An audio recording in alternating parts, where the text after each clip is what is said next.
Undapalli Srinivas Yadav సంగమండల Telugu Desam party అధ్యక్షులు. ఈరోజు సంగం మండల కేంద్రంలో సంగం గ్రామంలో తూర్పు రాయలసీమ పట్టభద్రుల నియోజకవర్గం నుండి తెలుగుదేశం పార్టీ అభ్యర్థిగా పోటీ చేస్తున్న కంచర్ల శ్రీకాంత్ గారికి ఏ విధంగా ఓట్లు వేయించుకోవాలి, మనం ఏ విధంగా ఓటు ఎన్రోల్మెంట్ చేసుకోవాలని మండలంలో అందరి ముఖ్య నాయకులు పిల్లలను మెచ్చుకొని మాట్లాడడం జరిగింది. అందరూ కూడా ఫామ్ 18 తీసుకుపోయి అన్ని విధాల వాళ్ళు రాతపూర్వకంగా కానీ లేదా ఆన్లైన్లో కానీ చేయించమని నాయకుల గారికి అందరికీ తెలియజేయడం అనేది. మా మండలంలో దాదాపు 2000 ఓట్లు ఉన్నాయి. ఆ 2000 ఓట్లలో దాదాపు 12 ఓట్లు తెలుగుదేశం పార్టీ అభ్యర్థికి వచ్చేదానికి మేము ముఖ్యంగా కృషి చేయాలని పట్టుదలతో ఏకాగ్రీవంగా తీర్మానించుకొని ఇవాళ సమావేశం పెట్టుకున్నాం.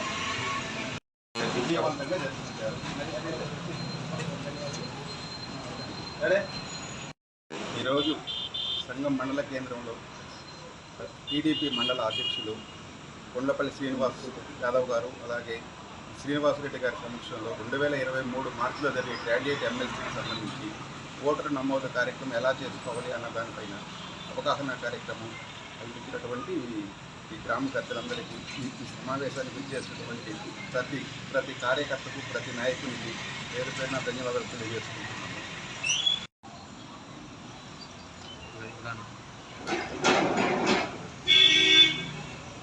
నియోజకవర్గంలో ఈరోజు